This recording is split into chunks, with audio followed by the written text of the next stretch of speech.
নমস্কার দর্শক বন্ধুরা, রেস স্পোর্টসের পর্দায় আপনাদের সকলকে স্বাগত জানাই। এই মুহূর্তে আমরা রয়েছি মোহনবাগান মাঠে। আগামীকাল ইন্ডিয়ান এয়ারফোর্সের বিরুদ্ধে ডুরান্ড কাপের দ্বিতীয় ম্যাচে মাঠে নামছে মোহনবাগান এবং এই ম্যাচে জয়টাই প্রধান লক্ষ্য কোচ হোসে মলিনার। আজকে শেষ মুহূর্তের অনুশীলনে কিন্তু দেখা গেল জোর কদমে অনুশীলন চলছে মোহনবাগান শিবিরের এবং গ্রেগ স্টুয়ার্ট তিনি কিন্তু নিজেকে ফিট করে তুলতে একেবারে মরিয়া। অনুশীলনের শুরুতেই দেখা গেল যে বল পায়ে অনুশীলন করছেন, বেশ চনমনে মেজাজেই রয়েছেন। আগামীকাল তিনি ম্যাচে নামবেন কিনা সেটা নিয়ে এখনো একটা প্রশ্নচিহ্ন রয়েছে। তবে যেহেতু আগামীকালের ম্যাচে গোল সংখ্যা বাড়িয়ে রাখার একটা লক্ষ্য থাকতে পারে হোসে মলিনার, তাই গ্রেগ স্টুয়ার্টকে নামিয়ে কিন্তু গোল তুলে নেওয়ার চেষ্টা করতেই পারেন তিনি।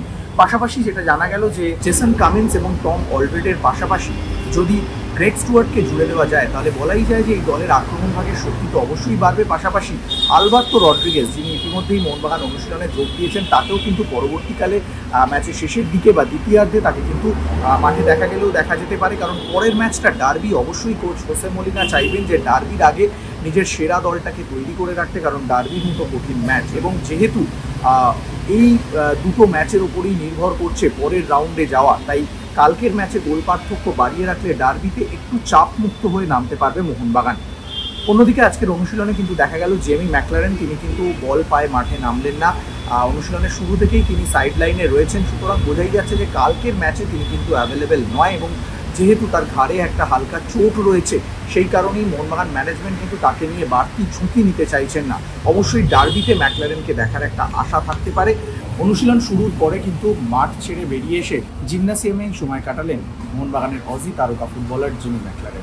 পাশাপাশি মোহনবাগানের ভারতীয় ফুটবলাররা যারা ইতিমধ্যেই অনুশীলনে যোগ দিয়েছেন, আপুইয়া থেকে শুরু করে সাহাল আব্দুল সামাদ, অনিরুদ্ধ থাপা, শুভাশিস বোস, তারা কিন্তু সকলেই চুটিয়ে অনুশীলন করছে এবং অনুশীলনে কিন্তু বেশ একটা ফুরফুরে মেজাজ দেখা যাচ্ছে, যেটা দেখলেই বোঝা যাচ্ছে মোহনবাগানের যে টিম বন্ডিং, যে নিজেদের মধ্যে একটা একাত্মবোধ, সেটা কিন্তু আবারও ফিরে আসছে এই নতুন দলের মধ্যেও। সুতরাং আগামীকালের ম্যাচে অবশ্যই নজর থাকবে সকলেরই।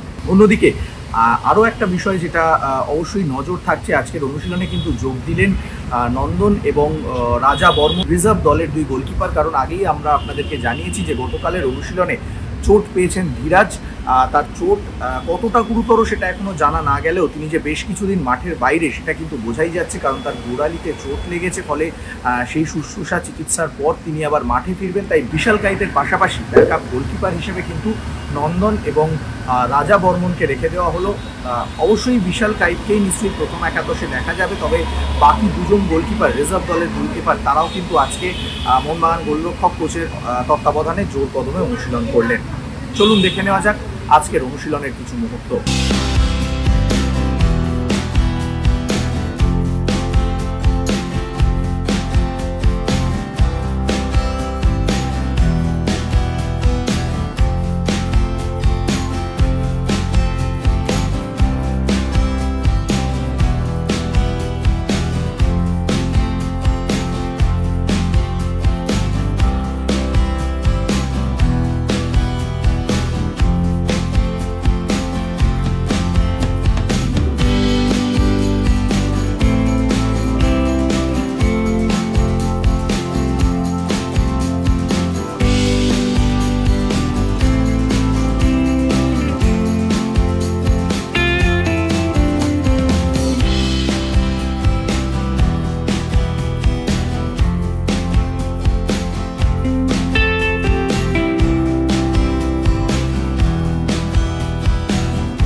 মোহনবাগান মাঠ থেকে ক্যামেরায় শুভম মণ্ডলের সঙ্গে আমি সৌরভ মুখার্জি, রে স্পোর্টস।